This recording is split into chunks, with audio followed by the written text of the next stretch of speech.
Hey, good afternoon, good evening, everyone. I think we should probably go ahead and get rolling so we can kind of stay on schedule and people can get moving. Looks like most people are getting kind of situated and on board there. So welcome to October's coin meeting. Can everybody hear me okay? Yes. Wonderful. Okay, great. Well, I'm Nate Roderick. If you don't know me, I'm the current chair of the coin leadership team. And we're excited to be having this little event this evening. So thanks for carving out a little time of your day to join us here.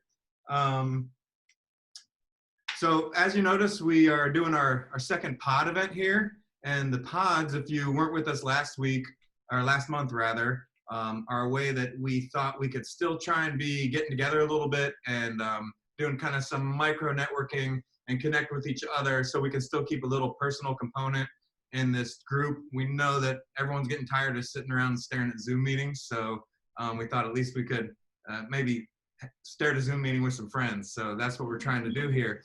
And we've had pretty good success this month with about 20 people coming to hang out at different pods. And if you're interested in hosting your own pod next month, we encourage it. You know, you can invite your own friends or just make it public so anyone in the group can join, but just email us at admin@thecoinmeetup.com or Facebook message us and say, hey, I'd love to have a pod next month, and we would love to have it. We've got 5 this month, and if we had 7 or 8 next month, that would be fantastic. So if you're interested in hosting a pod, please don't be shy about letting us know that. Also, if you weren't with us last month, for the last several years, for the entire kind of run of Coin, the original founding members had been running the program, and Jim Pfeiffer had taken over a large part of the leadership role. And the past couple months, they decided that to try and pass some of those leadership duties on to a new team. And so we do have a new Coin leadership team that was introduced last month.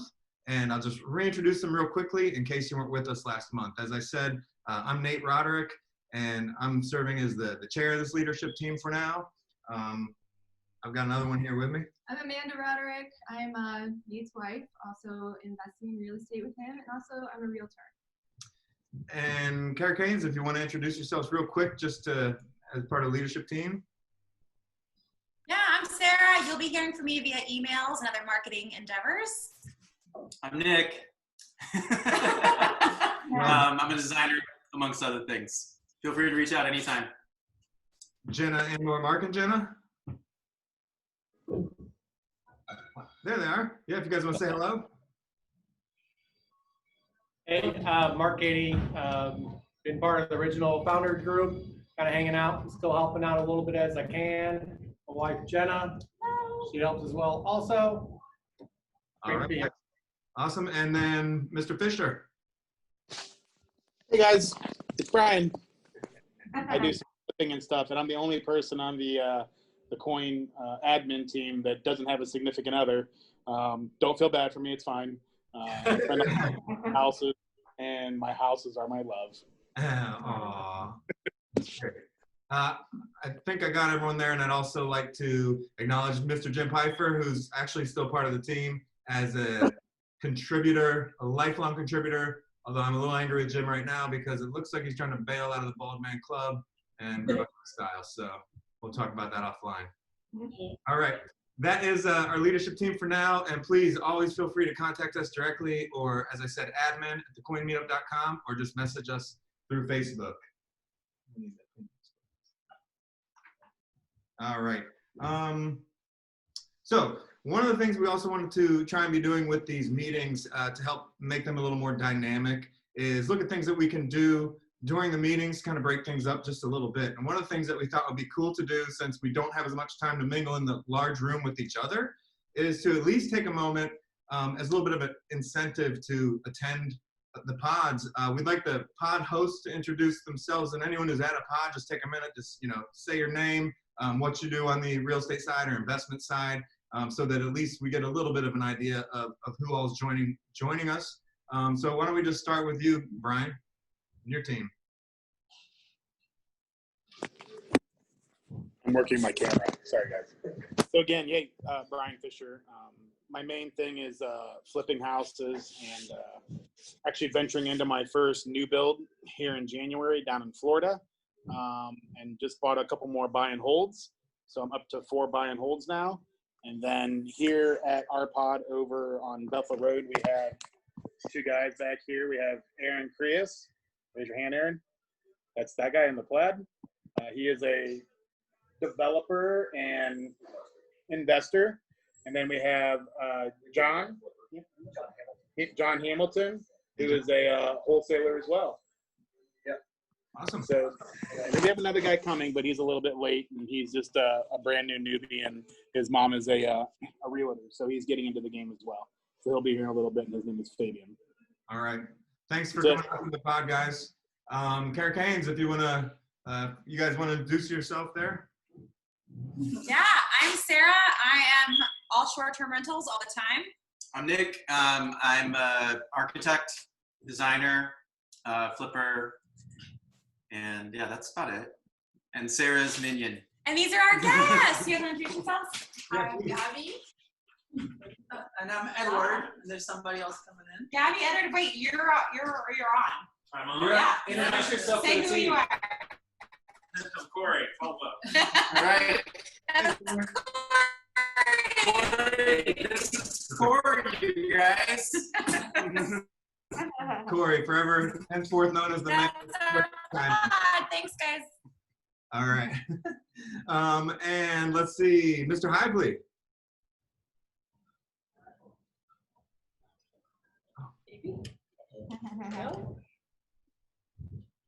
Hi, Josh Hively. I do a little bit of everything: rehabs, holds, wholesales. I wasn't paying attention. Are we introducing everyone, or Yeah, just they can take a minute. we've got 5 or 6 people in one chair? So Hey, we're going to just ask if everyone can be sure they're muted if they're not actively speaking to the group, please. Go ahead, Josh, and your team. We might have missed. Okay. Well, let's go move on up there to the Katie's and whoever you have with you there.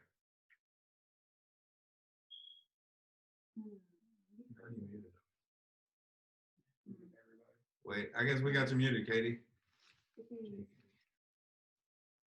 Yeah, maybe you should. There you go. Oops. All right, sorry. So Sorry about that. Okay, try that again, please, Katie. we're basically long-term rent and hold strategies primarily. Right now, we're venturing into a new genre of business that we like to call empty nester house hacking. So we're trying that out right now and seeing if we can be, as old people, not have a house payment. And we got some new people here that are new to Coin, so it's awesome. I'm gonna let them introduce themselves, but they actually have all joined together in a group. And so hopefully they can give their names and what they're looking to do. Yes, can everybody hear me? Yes. Thumbs up. All right, perfect. My name is Walter. To my right is another Walter, and to my left is Frank. We are 3/6 of our new LLC that we just started back in June of this year called Empower. What we're trying to do is create economic opportunities to help enrich generational wealth. So we're right now just trying to look for opportunities to buy, invest, flip, short-term rent, whatever the best bang for our buck is. So we're really excited to be here and kind of learn from you guys. Yep. All right, that's all we got. Okay, great. Thank you. And thanks for checking out our group and coming to a pod. We're really excited to have you guys here. And then at our group here, me, Nate, and my wife, Amanda, we introduced ourselves. We're buy and hold investors. And we've got some folks with us today that we'd love to have introduce themselves as well. So my name is Robert. We're here with my wife, Anne Marie. I'm a construction project manager by day and an aspiring investor, along with my wife by afternoon, evening, nights, weekends, and all the rest. So excited to be here. Very cool. Hey guys, Jordan Smith. I'm an asset manager as my 9 to 5 and then also an investor. Mr. Hester. Nice seeing you guys all again. It's been a long time, but I'm DeMonte Hester, gas tech during the day and aspiring investor during the night. Wonderful. Awesome. Well, that was nice. It made me feel good to actually feel like we have a little bit of that interaction going on, and to know who some of these people are that we don't have their name on front of us in the screen. So thanks for sharing. Real quickly, a couple things that are going to be coming new to Coin in the next month or two. As we said, we want to add some elements to these podcast slash sessions, video sessions, to break things up a little bit. And one thing we'd like to start doing next month is something we're just going to call a member spotlight. It's great to have presenters every month, of course, but we also, it'd be great to just hear from somebody in our group, who hear what they've got going on, let them take 4 or 5 minutes to tell a little bit about what they're up to. They might be sitting right there in one of our windows and we don't know that. We'd love to connect with that person. So starting next month, we're going to be having 1 to 2 member spotlights in the middle of our video sessions to learn a little bit more about who else is hanging out. If you'd be interested in kind of spotlighting yourself, talking a little bit about yourself, again, hit us up on Facebook or shoot an email. The other thing that will be coming here in the next couple months is we are going to get a website up that will make it a little easier for people to see the events that we have going on. You'll be able to access our old recorded video sessions and sign up for our directory there and things like that, and join us on Facebook and all that kind of stuff. So that's coming also in the next couple months as we all try and adapt to our new kind of online environment, which looks like it's going to go on for a little bit. So those are things we have to look forward to. We're going to move very quickly into a little bit of a monthly market update, just touch on some brief stats, things that are happening in our local real estate market, and then we'll be moving into our presenter for the month. So Amanda's going to talk a little bit about that. Hi guys, Amanda Roderick. I'm obviously here with Nate and the rest of our group here in the pod. I'm a realtor by day and also investor by evening and weekend, and also sometimes during the day as well. So we decided we wanted to do some brief market updates just to kind of keep everybody informed about what's happening on the market in the real estate industry here in Central Ohio. And first one we did was last month. Overall, things are still pretty similar to what they were last month. Prices are trending to be higher than they were last year. So overall, our year to date, from the last report released by Columbus Realtors, we're about 7% to 9% higher in price. And our inventory is still really low. So we actually have the last report, which was August of this year, the last official report, they said our inventory is 47% lower than it was the same time last year. So to me, that's just kind of an incredible statistic. I know I mentioned this last month as well, because our inventory then was about 40% lower than it was the previous month or the previous year. So it is continuing to become more of an inventory situation. We just don't have enough houses on the market. That's not super consistent throughout the whole MLS. So we are kind of seeing some neighborhoods become, a little bit more fast-paced than others. Does seem like some of the downtown markets are kind of slowing down a little bit, but overall the market's still very strong. And one other thing that I noticed since our last meeting, just kind of local real estate news related, the Mid-Ohio Regional Planning Commission re-released their figures as far as their predictions for our population increase here in Central Ohio. So they recently came out and said, they're always updating their studies, and we're still on track to reach 3 million people in the Central Ohio region by 2050. So we're still growing, and that to me is an awesome thing. I love being in a city that's growing and new things are happening. So that's really all I have. I wanted to keep it really short this month because we do have a speaker. So I'll go back to Nate, and then I think we'll get started with our speaker. Thank you. All right, thank you for that, Amanda. And this is a segment I call, Did You Really Just Say That? Here it is, ready? Why did the landlord's wife not show up to the altar to marry him? He only gave her 3 days notice. Sorry, I did just say that. And with that, we are going to transition over to Matt Huggins, who is going to be our presenter this month. He's going to be talking a little bit about background checks, tenant screening, and we thought it would be really cool to hear from somebody who does that as their living and not one of us, and our view on what that process should mean and what we're trying to find out. We really thought it'd be awesome to hear from someone who does that for a living and who can offer their insights. So we're going to switch over to presenter view so that we can all get a good look at Matt, and we'll make sure that he is not muted. And Matt, go ahead and take it away. Well, I appreciate everybody letting me crash your online meeting tonight. You know, he told a joke, and I'm the king of bad dad jokes, so I'll save you from that this evening. Just real quick, what I like to do, when I do any meetings like this, I try not to turn it into a big sales presentation for my company or our company, as I like to speak about it. But I'll give you a little bit of background about me, background about our company, what we actually do, how that affects both short and long-term investors such as yourself, and you know, basically open it up for any questions that you guys may have. You guys can just nod your head yes if that's cool, or raise your hand, whatever. It's up to you. Again, my name is Matt Huggins. I am actually the Vice President of Fabco, the Federal Adjustment Bureau of Columbus, Ohio. We are a Columbus-based tenant screening and collection company. We are a landlord servicing company, and that is the only thing that we do. We do employment background checks, but everything was started in the rental market. Does anybody, and again, you know, I know it's a lot different than a big room that I'm used to speaking in. Is there anybody here that actually uses our services or knows about us? Okay. So, you know, for you, those of you that are familiar, this may be the biggest bore of your week, and I apologize for that. I always look for something to learn.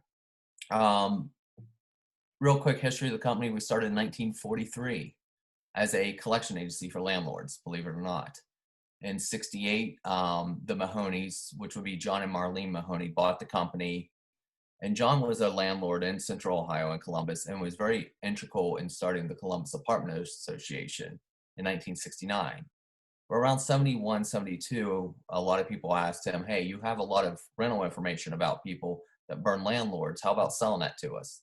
So in 1972, we became the first company in the United States to sell a tenant screening report. We actually invented the process. Fast forward a lot of years, we're still around. We are a national company now. I have clients all over the United States, from basically Maine to actually Hawaii. I have 2 properties I actually do all their backgrounds and collections for in Hawaii. So I've been with the company, I'm aging myself here. It'll be 17 years next spring. I started out as a salesperson with the company, and now I run the day-to-day operations of the company. COVID's changed a lot for a lot of us, as we're all sitting here on our tablets or computers and looking at things. Fabco has went through COVID as a company that's always been stable for our clients, and we're maintaining that. Background checks have changed quite a bit over the past decade, and what information is available, what you guys see on a background check, and then collections change pretty much what time is it, because it's probably different from this morning till this afternoon, depending on a court case that's been ruled on. When talking about collections and screenings, they do go hand in hand. When you guys are looking for a tenant for a unit that you're either going to keep short-term or long-term, there's a few things that you should be looking for. One of those things is it's on everybody's number 1 list, and that's credit history. Everybody looks at a credit report, and for the majority of people in America, they have decent credit. The average credit score hovers right around 700, believe it or not. In my business, I don't see a whole lot of those unless they're type A properties. I see a lot of 575s, 585s, and low 600s. So, and I see Mr. Urbanski here smiling because that, you know, he pulls reports through us, and he probably realizes, yeah, those scores are really high in the 700s.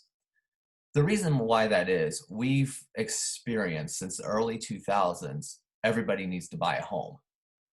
And, you know, we have to rewind clear back to 1977, the Community Reinvestment Act of home ownership and getting subprime loans out there and getting that stuff done for people who are statistically renters. Makes it hard on our landlord partners. So we provide that credit report. We're actually a reseller for TransUnion, so we're under their quote unquote control. Even though we're a private company, They have a lot of rules and regulations that we have to follow in order to get you a credit report. The other thing that we do, and then we actually invented the process, was a rental history report. We actually show evictions. And we do this on a national level, but since we're based in Central Ohio, we actually go out manually to Franklin and the contiguous counties and collect that data manually. And then we actually match it to date of birth and social security numbers to a point where we have anywhere from a 72 to 77% hit ratio on social security numbers for any eviction from 6 to 36 months ago, easily. We're also a collection agency, as I mentioned. So, you know, if you look around Central Ohio, you look at a property that says Casto on it, or Oakwood, or Ardent Properties, or Preferred Real Estate, those are our clients. We do their backgrounds, we do their collections for them. We're also one of the only companies in the United States that will do business with somebody that has one unit. I have countless people that have one unit in our system, and my largest client's based out of New Jersey, and I think they have 22,000 doors. So aspirations for all you guys, 22,000. Along with that, we get criminal history reports. Without going into a big spiel on criminal history reports, criminal reports have to be the worst data to try to collect and to try to present to you guys. And if you're renting apartments, you want to know if they're a murderer or a sex offender, or, you know, fill in the blank. And each state's different in what they report, and the statute of limitations different in each state what you're allowed to report. Is it safe to say everybody in this room is Franklin County for the most part? So whether you guys know this or not, Franklin County passed a rule just a few months ago. When you want to do a manual search, who goes to Franklin County Municipal Court and looks for evictions for their tenants? Does anybody do that? Okay. Did you guys know they passed a rule now any eviction over 3 years old does not show on the website? How do you get it? Well, that's where a company like ours comes in.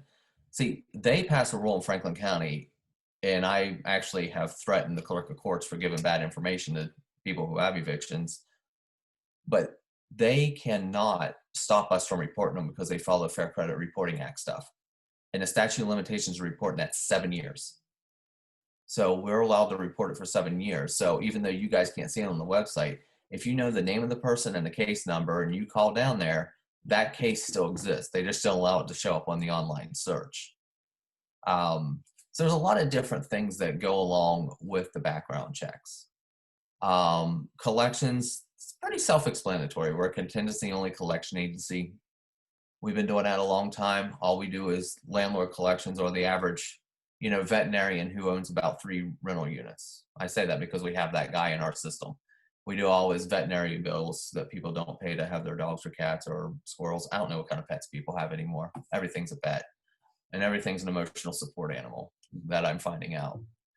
So noticing some of the smiles, that hits home for a lot of people. Well, this, you know, this pony's my emotional support pony. I need to be able to bring it in my rental.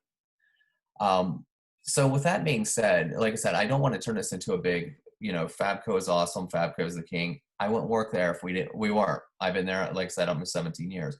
What I really want to do is kind of hear from you guys. I want you guys to be able to unmute yourself and ask questions, and most likely I'll be able to give you an answer. If not, I'll make it up. No, I'm just kidding about that one. I'll probably be able to answer your question and give you guys a little bit of guidance. Like I said, I've been doing this a really, really long time. And I actually used to be a landlord until I was promoted at the company. I just didn't have time to be a landlord anymore. So with that, I would love to open it up. They gave me about a half hour, and I could speak for about an hour and a half. So that's really easy for me. So if anybody has any questions or want me to segue into something else, please feel free to jump in real quick. I'll give somebody a minute.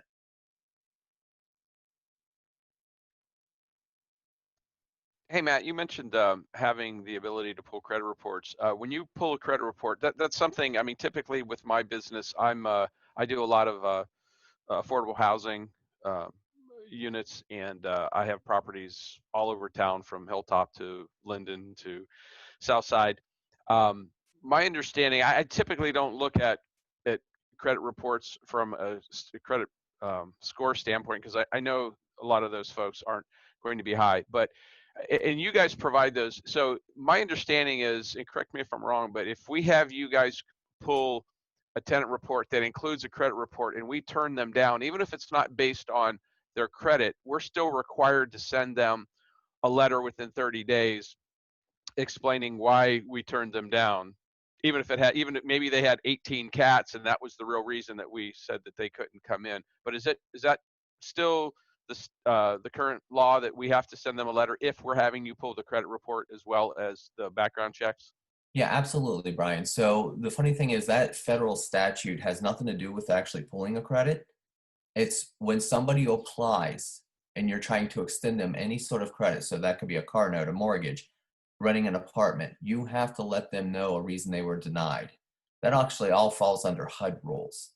And with those rules, it states that you have to tell them if you got a report, where that report came from. So in the case of like our company, we do 3 separate reports, a rental, credit, and criminal. So if you were to deny them for credit, they would actually need to go to TransUnion and get a free copy of that report. But anything criminal or rental, they would come to us. The nice thing is you have 60 days from the time that they apply to get that letter out to them. And it must be sent out, whether or not, and it's twofold. It's actually called, it's not a denial letter anymore. It's called an adverse action letter. And what you're doing is sending them out and saying, hey, we take this adverse action. It's one of 2 things. Either A, you're denying them housing because of A, B, and C, or just A, or the alternative is the adverse action is, you know, we offered you a $100 deposit special, but because of whatever's on your history, you don't qualify for that. So now your deposit's going to be $1,000. So that's the big difference with that. And all that kind of changed back with the whole Frank Dodd Act that was passed, what is that, about a decade ago now? I think 2011, 12, something like that. So good question. Yes, sir. Great. So 2 things. One is just quick follow up on that. Does an email notification count as a letter if it states the same things? Well, as you guys know, as investors and stuff, the government is always here to help, right? So they haven't rewritten that and said that you could do it via email. Does email suffice? I've never seen it pressed in court where email didn't suffice. If it was me, I would just put a letter and attach it to the email and try to put a read receipt on your email. Hey, please respond that you got this. So you have some sort of paper trail. Because you never know. Everybody's like, oh, I'm going to sue you because, you know, going back from what you said earlier, we're part of the Bald Men Club. You know, who knows? So you always want to be, you know, double careful on that kind of stuff. And you said you had a follow-up? Yeah, when you were talking about kind of like calling the county with evictions, you said it wouldn't be on the website, but if you had like the case number or something, they couldn't deny that. How in the world would you have like an eviction case number from some random person 5 years ago?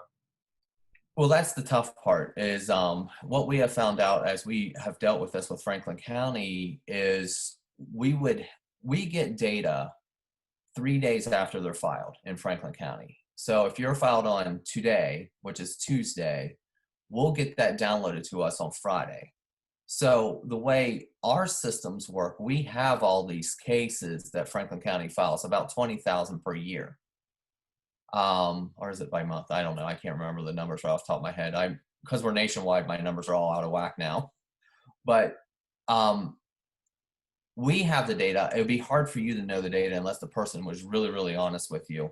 They're not. It's just one of those things. So we would be able to call in and say, you know, what's the disposition on this case? And that's where our battle actually started recently with Franklin County, because the clerk's office was telling all these previous renters that we were not allowed to tell our clients that they had a previous eviction. However, go backwards 25, 30 years, we won a federal court case that allowed us the right to report the evictions for the 7 years. So we've actually been to federal court on this and won a battle as a small company to allow us to report evictions. So, you know, it's really hard to get that kind of information now on these things. We have a question. Yes. A quick question for you. So also we understand if you have a good tenant resume, and that's the perfect one that we want to have inside of a rental, and also the bad ones.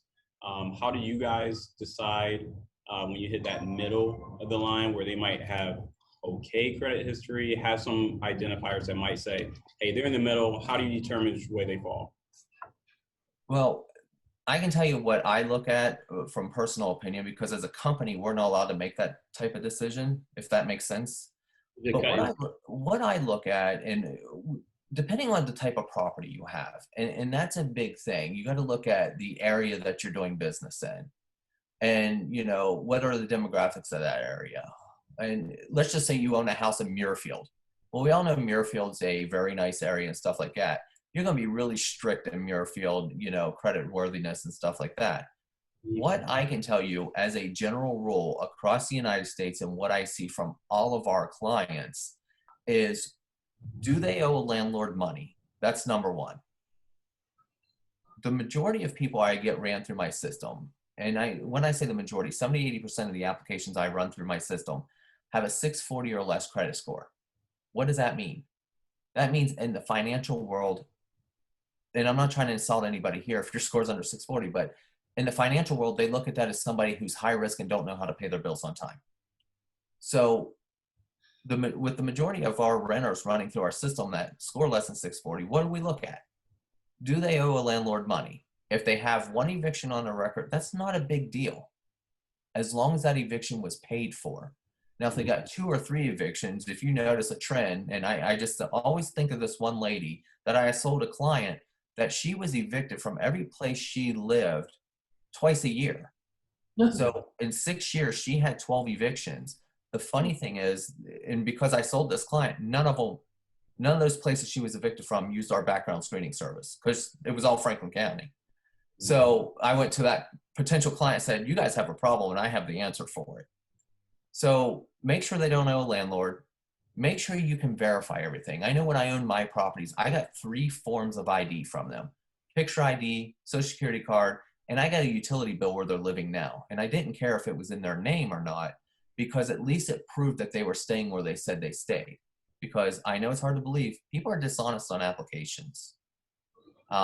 They build a story. The other thing is the criminal history on it. What type of person are you wanting into your property? Everybody who's out society right now has to have a place to live. Can we all agree to that? No matter what their background is, if they went to jail and paid their debt to society, they got to have a place to live. The question is, are you the landlord that gives them that place to live? And that's the big question, how you decide that. The white pages that were released from HUD a couple years ago said you could no longer blanket deny anybody for felonies. So how do you look at that? Well, a good rule to look at is the rule of 7 or 10, which means if they've been clean 7 or 10 years and haven't been in trouble, haven't been in jail, you know, aren't getting arrested, that's a person that you probably need to sit down, interview, and take a chance on. If they, you know, got out of jail last week and they were a murderer, you know, somebody's going to probably give that person a chance, but it's not your responsibility to restart them, so to speak. It's really tough to find that fine line. And the only time you're ever going to find that fine line is when you get sued and go to court. And even then, it's going to vary. So I live out in Licking County, even though most everything I do is in Franklin. Licking County may rule on something a lot differently than Franklin, just because it's not the big city, quote unquote. So it really, really depends on how you guys look at that and what you're really looking for. But I agree with you. Credit history is not that big a deal when you're dealing with that segment of the population. It's more, do they keep a roof over their head, and are they keeping out of trouble?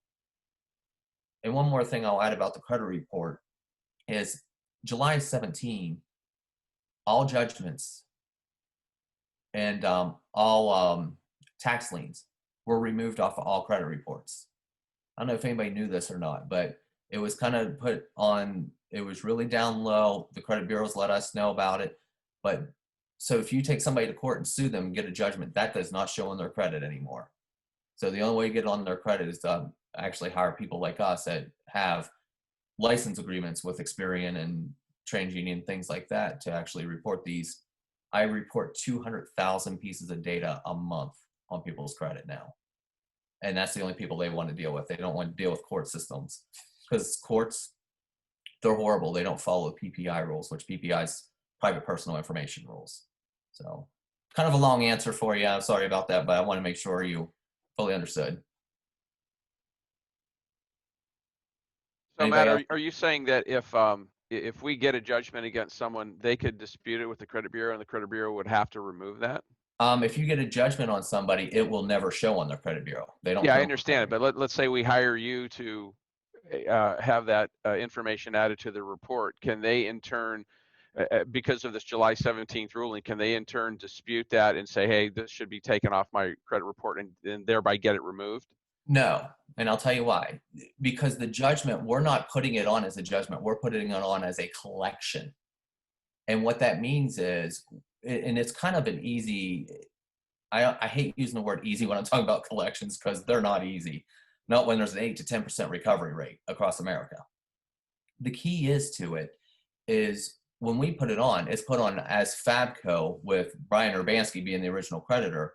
And if they would send in an ACDV, where they're sitting in their bedroom at night and they're going on their computer and they're like, oh, I'm clicking the button, I'm just going to dispute this item. We get those electronically.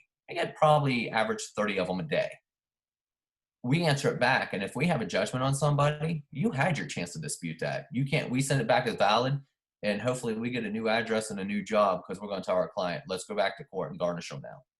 So that doesn't get reported as a judgment. We have the judgment to help us do our job, but it's actually reported as a collection. Sarah and Nick, I thought I saw you guys. Yeah, we got a question for you. Yeah, hi, my name is Edward, and I recently listed a single family home as a rental through Zillow using their rental line. And within 24 hours, I received 7 applications. I really only reviewed the one application was recommended by an agent.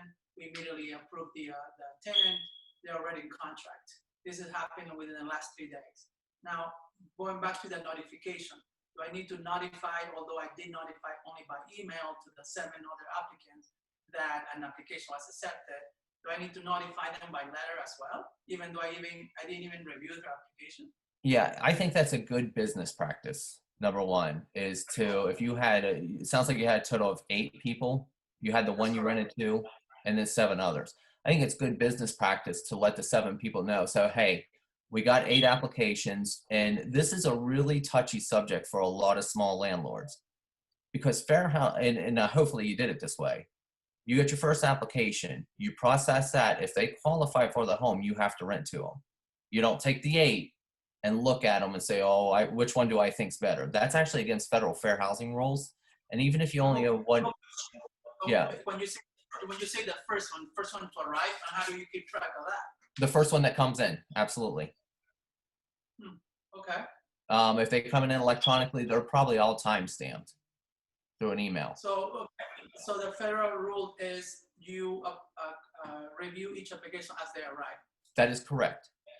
And you should have what you will accept as a landlord, and you make your decision off that in process. And what happens with that, a lot of people will get 3 or 4 applications, be like, well, you know, here's a single mom with 4 kids, and here's a husband and wife, and they're just single, and they're both professionals. But the single mom with 4 kids qualified, but I think the kids are going to be a problem, so I'm going to take the professional couple. That's actually illegal. And here in Ohio, has anybody ever read our fair housing rules here in Ohio? Because we have our own set. So the federal states, if you have 4 or less units, the fair housing rules don't apply to you. Does anybody ever remember reading that on the federal level? Ohio states that even if you have 1 unit, you still have to follow federal fair housing rules. So Ohio's a lot different. They still follow even if you have 1 unit. But to answer your question fully, go ahead, Nick. Sorry, I think if you live in the unit, like if you have a duplex and you live in one side, I think then that is the loophole to that rule, though. Yeah, I've never seen the loophole fought. I've actually seen it fought. There are court proceedings where the actual applicant has won for discriminatory practices. And one of those things is I never want to try to question it because every time I get an attorney involved, it costs me a lot of money. Hey, speaking of attorneys, hey, Michael, do you want to weigh in on that? It seems like you have a pretty strong opinion. federal rule that says if you live in one unit, you're exempt from the discrimination laws for basically everything. In Ohio, that's not the case. So even if you live on the other side, all of Ohio's anti-discrimination rules.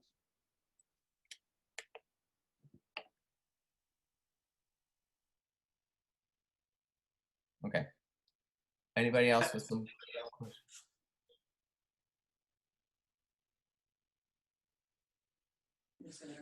Can you say that again? We missed it over here. Sorry.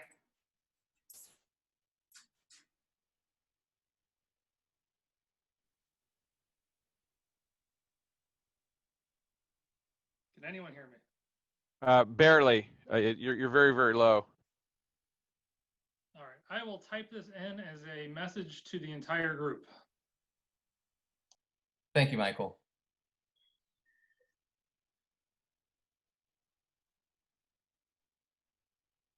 Okay, is there any more questions regarding the application process? You know, paperwork has to be kept for 5 years. Once you take an application, if you pull a report on somebody, the application and paperwork, you must maintain that for 5 years.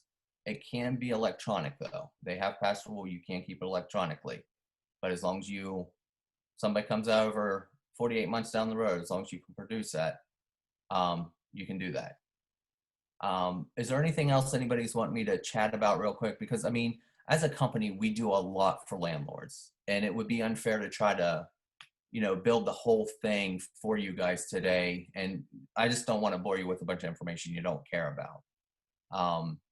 So I'm more willing to talk about anything you guys want to talk about. Hey, I had a question. And this is kind of just a shot in the dark, but we primarily deal with short-term rentals.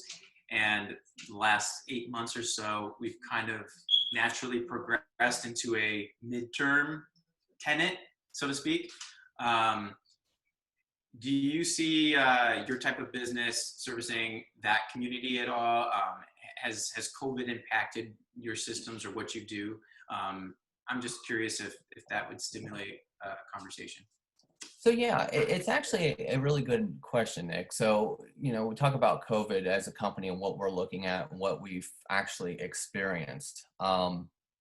Since our company's twofold, when the economy is bad, one part of our company does really well. When the economy is good, the other part of our company does really well. And each part of our company, collections and screenings, is 50-50. To speak about short-term rentals, I have even large clients like Ardent or Oakwood that do short-term rentals, maybe a month long. We do background checks for those. And Nick, being that I've talked to you in depth about what you guys do, like Airbnb, I've never seen anybody really do it for an Airbnb, any type of background check like that. You know, but if you're looking at somebody for a couple weeks and maybe they're on the other side of the duplex for you, or, you know, you're renting them something in the neighborhood, I don't see any problem with that. The big issue is for you is cost effectiveness. You know, is it cost effective to do a background check on somebody like that? The next thing is you kind of asked what our business is like. Our business experiences ebbs and flows just like every other business. One of our big problems as a company right now, we are a dedicated landlord servicing company. As people get bigger, they hire in property management software providers. And I don't know, and I'm just going to throw some names out there. You guys may or may not have heard of them. People like Yardi or Appfolio or places like this. One of the big problems with companies like that is they buy into databases and they're like, oh, we're your property management software and we have screenings too. So you can do everything in one place. But what they don't tell you is they just buy a database and sell it to you, and nothing's actually looked at. And they miss a lot of things because they don't know the ins and outs of state structures. I can think of one, I won't use their name. They won't report any criminal to you over 7 years old, period. And the reason is they're based in California, where you're not allowed to report over 7 years, even if they're convicted. And California is a name hit only. So if your name's John Smith, there's no date of birth, there's no social security numbers on criminal data, period. So that hurts. So we basically find our niche place, and we interface with Yardi and a few other ones. So that can hurt our business a little bit. With COVID, our screenings have went down because, you know, people aren't moving. People are staying put. apartment complexes as a whole were shut down for a while. I have a good friend that runs a really, really good company in Central Ohio. They had in the month of April at one property 56 applications. The reason why, they were the only property open within 2 miles. They never shut their doors. As an essential business, they kept their doors open. The funny thing is, with COVID, my collection side of my place has just erupted. We have set a record every month since April as a company. April was our best April ever, with us doing $100,000 more than our best April ever in recovery. Now that can be attributed to a couple things. People were paying attention. A lot of it had to do with the extra unemployment money. People had all this extra money, the stimulus money, and they were feeding it into the system and taking care of debts. Because a lot of people were still buying homes during this time. So we were seeing that. So when the economy goes bad, our collections do really, really well. It was actually the same when the crash of 08 and 09 happened. That was the last time we were setting huge records. And so now we're breaking records that were set 12 years ago. So to answer your question, yeah, market fluctuations affect us, but we've been very, very blessed as a company. And I hope nobody offended when I say we're blessed as a company, but it is our belief because we treat everybody very, very well. When I took over the company, I went down the collection department. I basically tore down every single stat we had up on the wall, and I put 2 things on the wall. We practice empathy and de-escalation. So if one of my collectors gets lippy with somebody that owes money, yells at somebody, I'm not a bad person. I'm an easy guy to get along with, but I'll let you go right on the spot. I won't put up with that as a collection agency. We got a bad enough reputation. We're there to help people get out of debt. So hopefully that answered your question, Nick.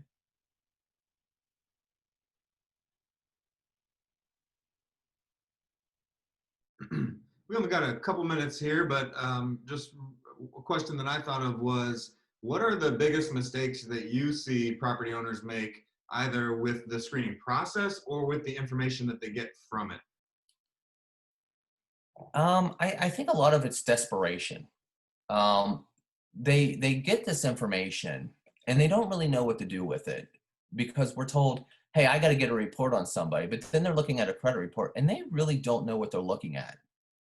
And we look at credit reports because that's what our whole world has told us, is credit means everything.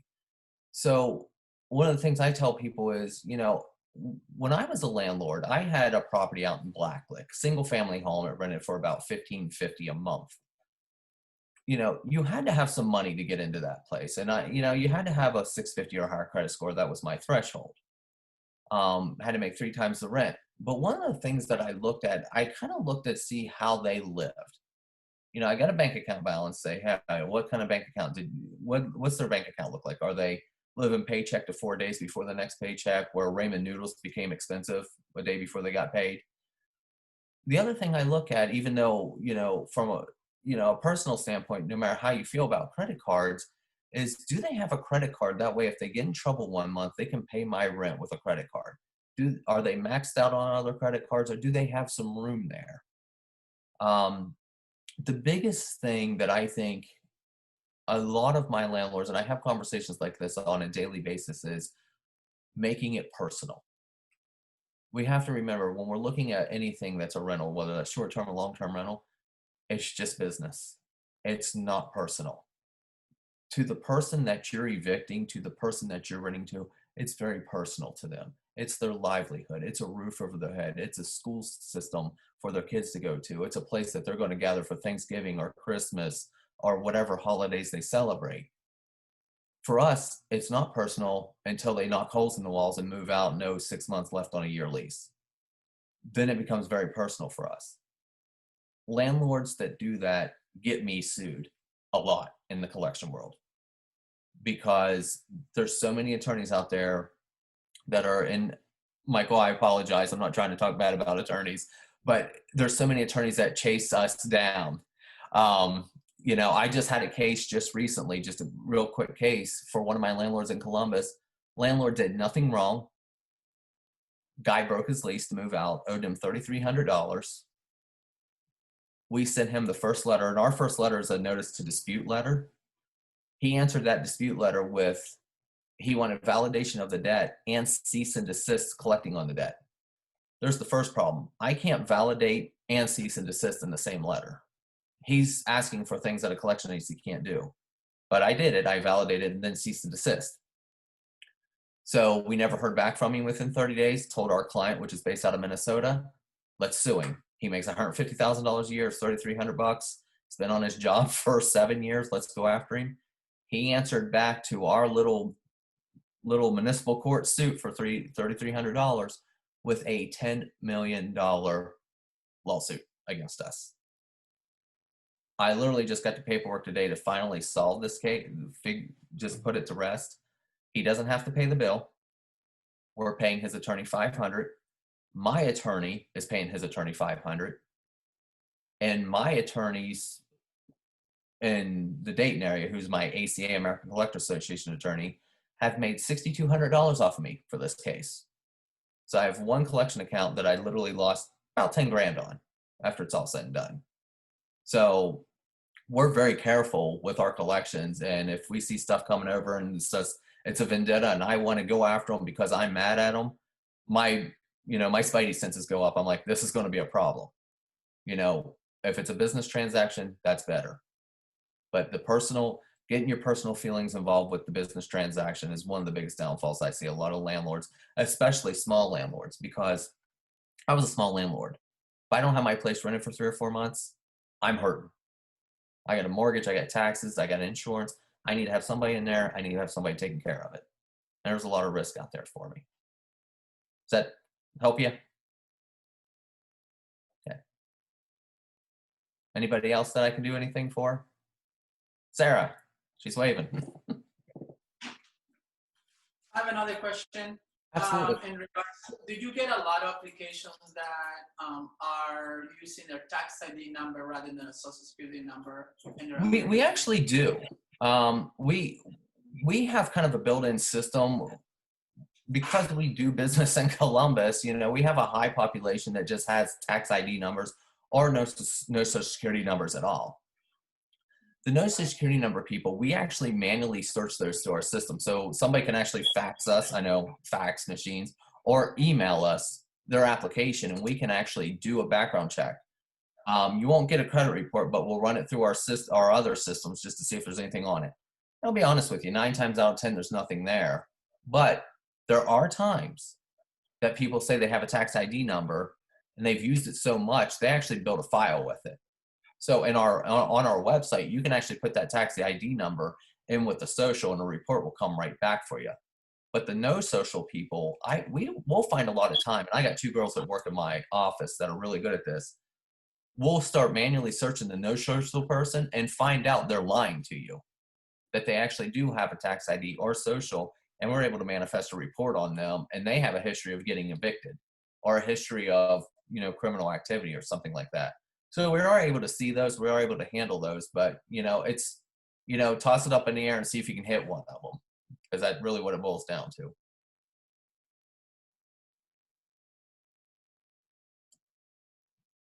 Anybody else?